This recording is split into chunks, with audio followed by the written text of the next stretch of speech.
All right, we're going to keep moving. We've got one more presentation, and then we'll take a morning break. And this one truly is, I think, an important part of the equation. When Ambassador Salazar founded the center 5 years ago, central to his vision were two things. That cooperation at the North American scale was critical to better outcomes, and that cities were a key part of thinking about solutions, because that's where most people are. Our next speaker will sort of deepen and widen that climate and nature intersection dialogue. So Dr. Jeremy Hoffman is a director of climate justice and impact at Groundwork USA, and it is also an affiliate faculty at the Douglas Wilder School of Government and Public Affairs at Virginia Commonwealth University, and the Department of Geography, Environment, and Sustainability at the University of Richmond. Jeremy's also an award-winning environmental educator and nationally recognized climate science researcher and communicator. He's also the lead author for the Southeast chapter of the 5th National Climate Assessment and a fellow of the American Association for the Advancement of Science, so not smart at all. Could you please join me in welcoming Jeremy to the stage?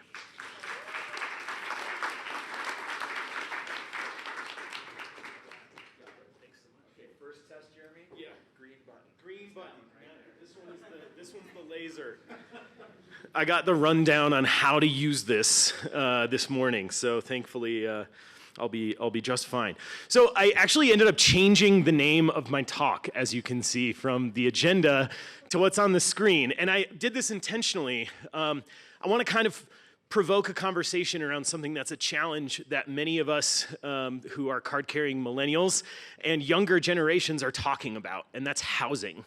And so we'll get around to talking about a little bit more about nature-based solutions in cities and things like that by the end of the talk.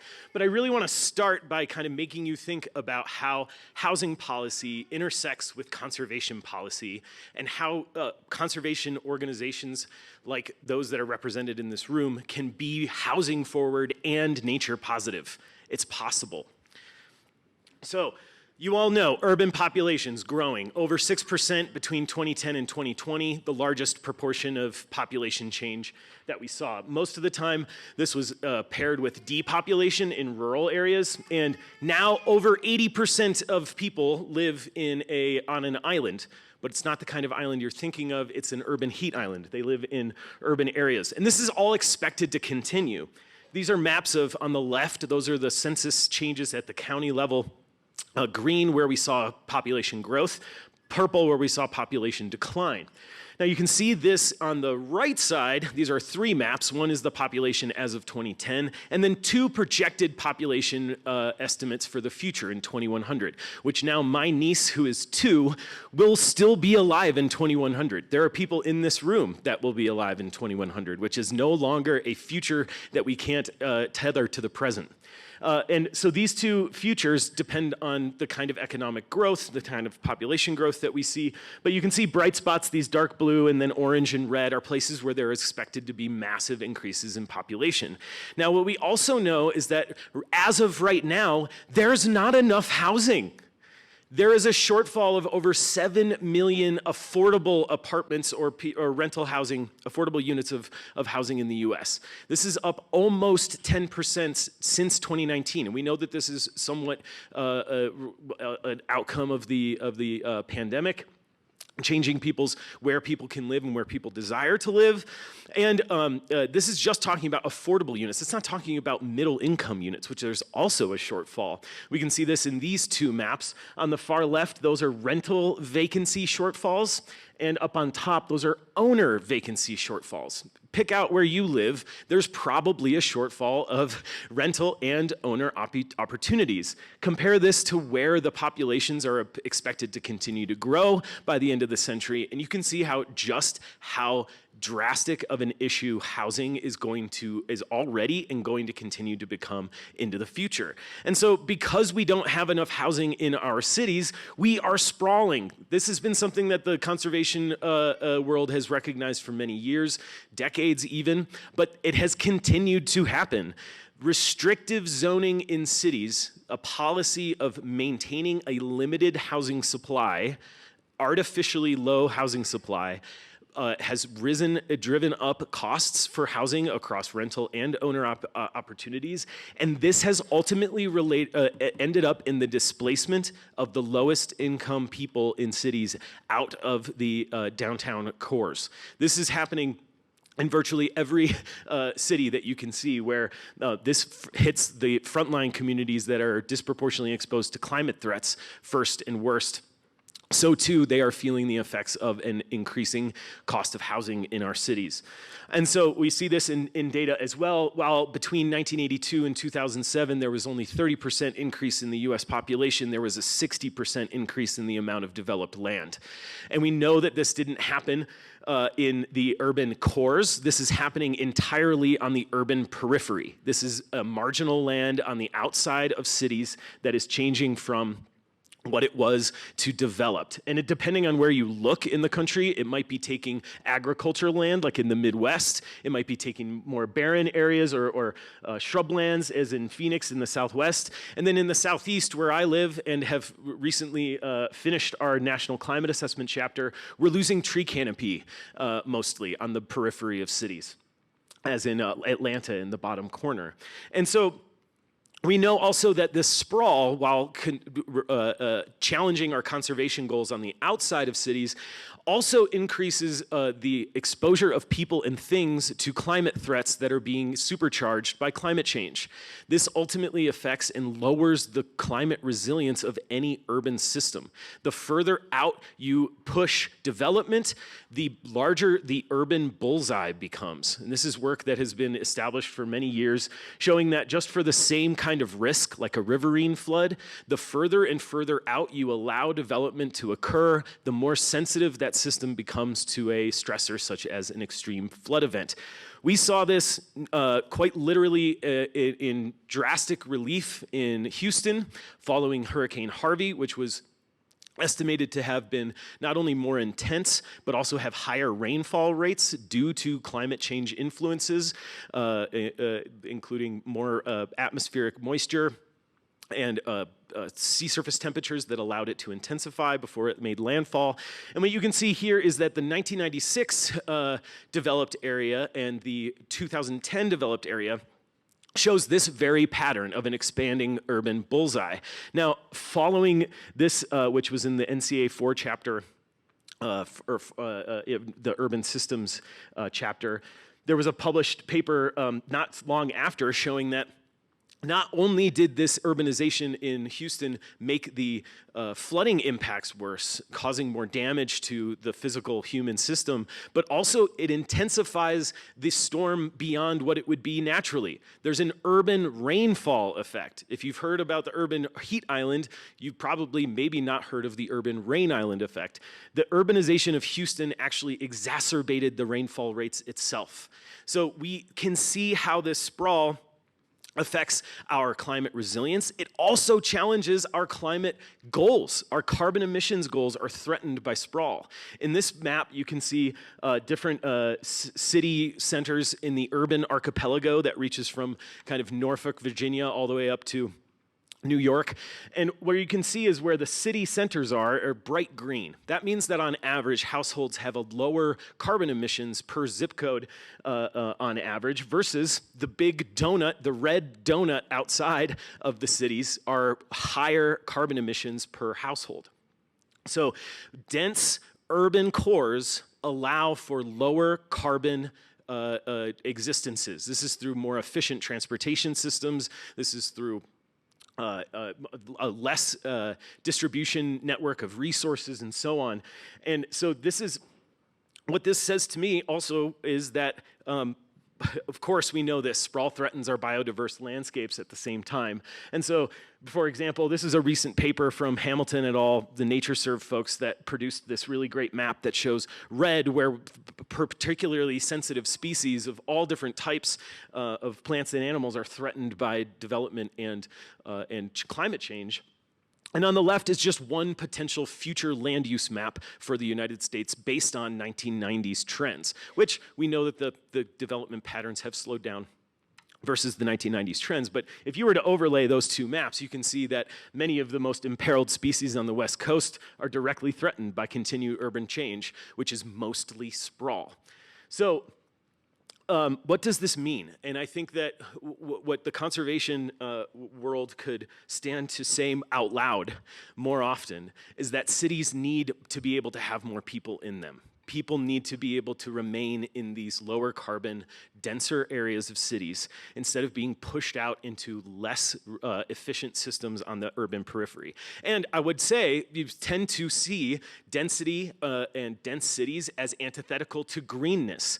But as Robert McDonald from the Nature Conservancy said in this beautiful paper from last year, density is not dense destiny, which I think is such a great way to say it. And we know this to be true. And in fact, this paper from 2017 showed people a variety of different housing densities and tree canopy densities. So if you think about this, on the bottom towards me is higher density with lower tree canopy towards the bottom right. The top left are places that have relatively high amounts of or lower building density and higher amounts of greenness. And so the stars represent those situations where people were relatively, and this score even is pretty high too, these are fairly high amounts of building density as well as greenery. People will actually prefer to live in a place like this because of its human scale. Very, very low scores for things like treeless, and it's mostly single-family kinds of units of housing. So we know this to be true. And while there can be these tensions between density and urban green space, the McDonald et al. Paper says that if we choose to take advantage of the green interventions that we know we can build into urban systems, we don't have to have that trade-off, and everyone can enjoy green and low-carbon living in cities. I'll quickly give you an example about where this is not going particularly well. A city that is that had explicitly addressed its housing segregation is Minneapolis, Minnesota. On the left map, blue areas are where the zoning calls for only single-family houses. And red areas, or red stipples, are properties that had racial covenants placed on their deeds. These are places where people of color were not allowed to own that house, written into the deed of the property. And so you can see single-family zoning and these areas that had high rates of racial covenants also overlap with very low levels of non-white population. So this is a planning, a result of urban planning decisions that were racially motivated from almost 100 years ago that are still echoing in the present day as disadvantage ability to live in places across cities. Now these areas also echo redlining, which you've heard a few people mention over the years, where this was a very explicit policy of maintaining and restricting movement of people out of these redlined areas and minimizing the environmental disamenity that was put into greenlined areas, which you see also overlap with places that had high rates of racial covenants in their deeds. Now, these same places, these formerly redlined areas, we know also, we published a paper in 2020, and then several organizations, that is not good. There we go. We also know that these formerly redlined areas, based on our work and many others since 2020, these formerly redlined areas are statistically warmer than their non-redlined counterparts, and they have very little amounts of greenness as assessed by the NDVI. Now, interestingly, Minneapolis put forward this plan called Minneapolis 2040, where they had equity in housing, equity in environment centered throughout the entire plan. But white-led environmental organizations opposed it publicly and put in a plan to basically get a judge to strike it down, and they did. Under the guise that you're going to increase the heat, you're going to have pollution, you're going to have more water through our streets, and all of that doesn't go away if you restrict housing from a place. It further pushes it out onto the periphery, as we've seen going on. So what's interesting is that we can have green dense, we can limit sprawl, but until organizations and people that live in these privileged areas of cities begin to see how that system works together to lower our chances of meeting climate goals, it's going to be an increasing challenge. So my position to you would be, why not both? We know we have decades of research that shows that we can build these green, dense cities that also limit displacement, because I can tell maybe some of you would be aware that there is a phenomenon known as green gentrification. We know there are ways that we can avoid that. My organization, Groundwork USA, which is an affiliated network of 21 individual place-based, people-centered, and environmental justice organizations, including here in Denver, Colorado, have developed models to engage community members in ways of minimizing the effect of displacement in adjoining things like green infrastructure and green space investment. One such program is called Climate Safe Neighborhoods. This is based on a 4-year strategy. Want to talk about slow? This is, getting a degree in community engagement. We are quite literally spending so much intentional time getting to know the residents of these areas where we know it to be historically marginalized through practices such as redlining. That process allows us to understand why our environment is disparate between these different neighborhoods, and understand that this is no accident. There are systems at work that continue to perpetuate this marginalization. Then through that process, then we work on prioritizing the change that the community members themselves want to see in their neighborhood. We don't at all, claim to have the missing recipe for what the neighborhood should look like. So these resident-led changes are super important in the middle part of this process. And then over and through the whole process, we're trying to build the capacity of these resident organizations and resident groups to advocate for more equitable distribution of resources when it comes to things like climate resilience. And so this is allowing for a changing systems, changing places, changing people. Now, I'll just give you an example of a successful program in Rhode Island, where Climate Safe Neighborhoods was able to influence extreme heat and urban flooding policy with the legacy of redlining right in the front. And this wound up, among other things, and among many other projects that I could lift up from our network, this included youth engagement, where they were looking at the maps and using these places of interest to actually then go and engage homeowners, go and engage schools on where to plant trees, whether or not they wanted, like interviewing them about whether or not they wanted trees.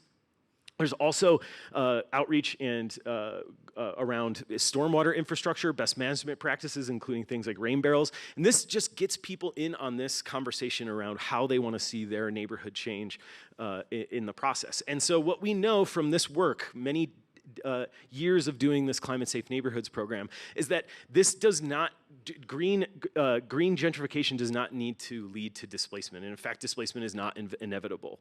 We can have transformations that benefit the people who live there, and those economic benefits can be shared across these communities as well. Now, some of these strategies include supporting the community members in this political education and organizing. This is building community power to intervene on those systems that perpetuate the inequalities that we see in our city. Now, we heard from yesterday throughout this whole entire meeting that partnerships are absolutely critical to success. This is the same, and we just heard from the panel on coalition, and building what you've built is so incredibly impressive and necessary for allying organizations that might have disparate kinds of missions, but you're all going to be pulling in somewhat the same direction to minimize displacement in this particular place. And then ultimately, this is shifting things like land use policy and urban planning into community control. Now, there's some also very explicit housing and land use examples that your organizations as conservation groups could be advocating for. If you don't find your voice in this, there's one way to do it: single-family zoning reform, including more housing in more places for more people. This can be achieved in retaining affordability through things like community land trusts, rent control laws, and renters' bills of rights. If we can figure out how the conservation community can show up to housing conversations, I think we can really work work to change and achieve the goals that we've set as far as conservation and climate goes. So support local organizations at the forefront of that. We have a breakout this afternoon. The executive director of Groundwork Denver will be participating in a conversation around nature-positive cities and minimizing displacement, including here in Denver. And Jessica Montoya from the Trust for Public Land will be showing us a little bit about the park score. So please come to our breakout session later. I think I'm the only speaker that has been able to advertise his breakout session following their talk. So thank you. We have a few more minutes for questions now. So thank you for your attention, and I look forward to having a conversation. Sure. Boy, I love it when brilliant shows up. And Dr. Hoffman, thank you for sharing the Trust for Public Land. They actually have a tool that provides a park score for your area that you can get in and you can actually look at some of the impacts and some of the challenges in your area. And I know that we'll be presenting on that in the city's breakout. So not to be biased or anything, but it's a pretty great tool for exactly the work that you're talking about. So we've got a lot of questions coming in for you. I'm going to start off by asking one. What's stopping us from implementing these changes right now? I mean, I think some of the answers are self-evident, but I'd love to hear your perspective.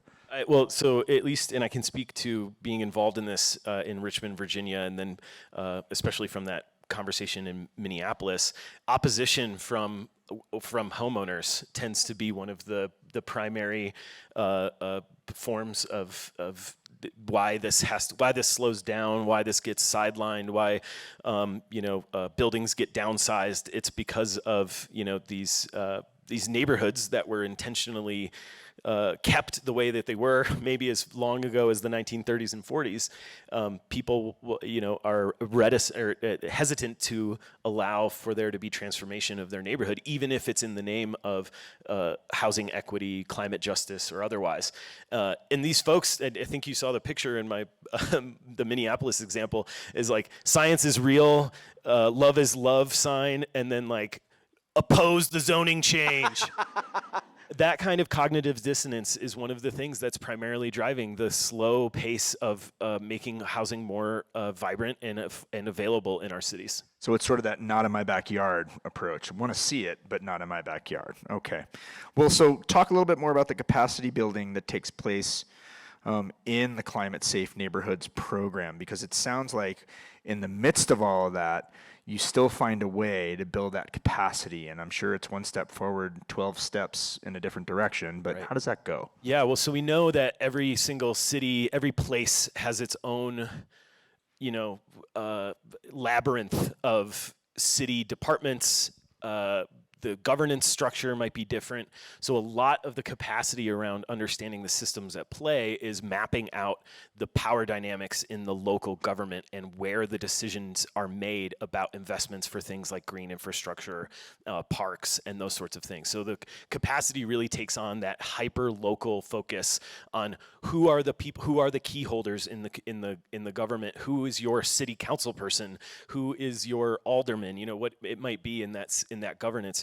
And then figuring out how do you advocate for the particular change that you would like to see. So it's very much starting with what is the history of how did we get here, and understanding the systems at play, the urban planning that eventually arrived at what the state of the environment is, but then figuring out what is the power system as it currently stands, and where can we intervene on it to advocate for what we need in our neighborhood. It's interesting you say that. A question just came in about what the state of California was doing in an attempt to override local control to force zoning reform. Do you think this is going from sort of that macro-micro question where it's going to go, we're going to have state level conversations is it an override? Is it a partnership? Is it really going to be doing battle to address some of these questions? Well, I think California is one of the places that we've seen it the most stark, is that especially a city like San Francisco, for example, where families that bought a house in, the 70s or the 60s,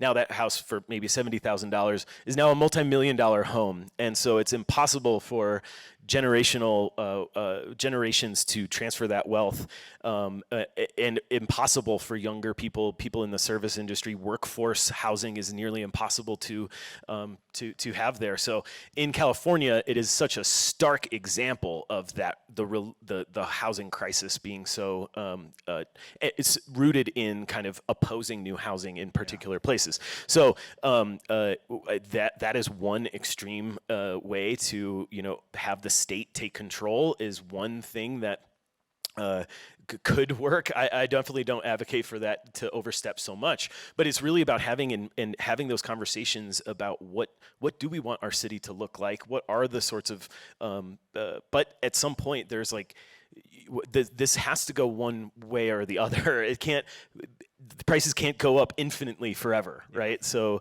and people need places to live. So with a minute on the clock, I just want to end with a point of hope.